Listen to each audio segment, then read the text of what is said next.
Bismillahirrahmanirrahim. Assalamualaikum warahmatullahi wabarakatuh. Innal hamdalillah nahmaduhu wa nasta'inuhu wa min shururi anfusina wa min sayyiati a'malina. Puji syukur marilah kita panjatkan kepada Allah Subhanahu wa taala yang telah melimpahkan rahmat dan taufiknya kepada kita. Salawat dan salam senantiasa kita haturkan kepada junjungan kita Nabi Muhammad SAW yang telah membawa kita dari zaman jahiliyah menuju zaman Islamiyah. Hadirin yang dirahmati Allah, perkenalkan nama saya Retno Dwi Nuryani dari TK Aisyah Bustanul Atfal Tangguh. Pada kesempatan kali ini saya akan berpidato tentang Tahun Baru Islam. Berbicara tentang Tahun Baru Islam, maka tidak bisa lepas dari peristiwa hijrah yang dilakukan oleh Rasulullah SAW. Maka dari itu sangat tepat sekali di tahun Hijriah ini kita ulas kembali, kita tanamkan kembali semangat hijrah dalam diri kita agar tahun depan kita bisa menjadi lebih baik daripada tahun-tahun sebelumnya. Hadirin yang saya hormati, melakukan hijrah itu memang tidak mudah. Perlu pengorbanan, perjuangan, dan susah payah. Akan tetapi, barang siapa yang melakukannya, maka Allah akan memberikan balasan yang sangat luar biasa. Sesuai dengan janji Allah dalam Quran Surat An-Nisa ayat 100. A'udzu billahi minasyaitonir rajim. Bismillahirrahmanirrahim. Wa may yuhajir fi sabilillahi yajid fil ardi muraghaman katsiran wa sa'a wa may yakhruj min baitihi muhajiran ilallahi wa rasulih summa yudrikul mautu faqad waqa'a ajruhu 'ala Allah wa kana Allahu ghafurur rahima. Shadaqallahul adzim. Yang artinya, dan barang siapa berhijrah di jalan Allah, niscaya mereka akan mendapatkan di bumi ini tempat hijrah yang luas dan rezeki yang banyak. Barang siapa keluar dari rumah dengan maksud berhijrah karena Allah dan Rasul-Nya, kemudian kematian menimpanya, maka sungguh pahala telah ditetapkan di sisi Allah. Dan Allah Maha Pengampun dan Maha Penyayang.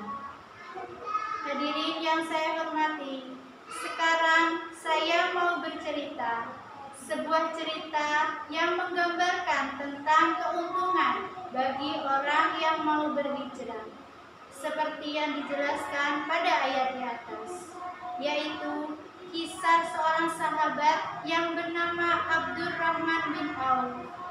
Beliau adalah salah satu sahabat Nabi dan orang terkaya di Mekah pada saat itu. Suatu ketika Abdurrahman bin Auf berkata kepada istrinya, "Wahai istriku." "Ada apa suamiku?" jawab istrinya. "Istriku, kalau kita terus berada di Mekah, kita tidak bisa bebas menjalankan ibadah. Orang kafir Quraisy akan terus mengancam dan menyiksa kita. Bagaimana kalau kita ikut berhijrah bersama Rasulullah ke Madinah?" Jawab istrinya, "Kalau kita mau hijrah ke Madinah, lalu bagaimana dengan rumah, harta benda yang kita miliki di sini?" Abdurrahman kemudian menjawab, "Tidak usah dipikir, kita tinggalkan semua harta benda kita. Biarkan saja dirampas oleh orang kafir Quraisy. Yang penting keimanan kita terjaga." "Waduh, terus nanti di Madinah kita tinggal di mana?"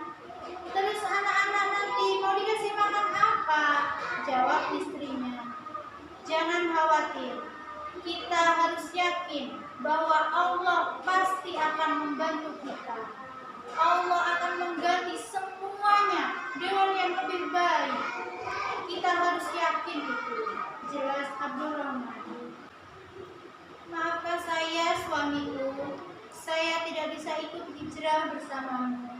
Saya di sini saja, rumah ada, uang berlimpah, kebutuhan terjamin. Daripada nanti tinggal di sana tidak jelas, jawab istrinya. Abdurrahman terkaget, bagaikan disambar petir, mendengar jawaban istrinya tersebut. Hadirin yang saya hormati, akhirnya Abdurrahman bin Auf pun dengan berat hati meninggalkan anak dan istrinya. Apakah Abdurrahman tidak sedih? Ya jelas sedih. Tapi mau gimana lagi? Ternyata istrinya lebih mementingkan harta daripada agamanya.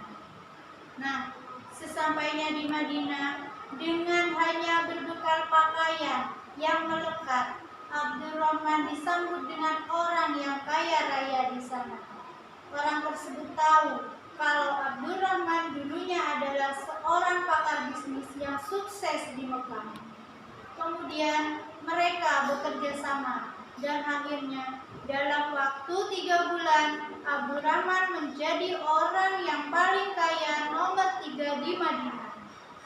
Penghasilannya kalau dihitung-hitung mencapai 1,5 triliun hanya dalam waktu 3 bulan. Kemudian berjalan 1 tahun, beliau menjadi orang paling kaya di Madinah.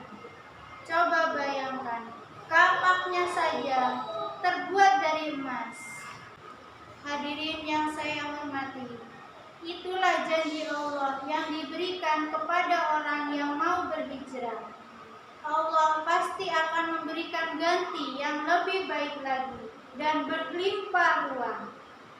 Hal tersebut terbukti dengan kisahnya Abdurrahman Auf tadi. Meskipun awalnya dia mendapat halangan dan rintangan dari kaum kafir, bahkan keluarganya sekalipun, tapi kemudian Allah menggantinya dengan yang lebih baik lagi dari sebelumnya. Menjadi orang terkaya di Madinah, harta berlimpah, keimanan terjaga, mudah beribadah baik yang wajib ataupun yang sunnah, mempunyai keluarga yang sakinah, mawaddah, warahmah.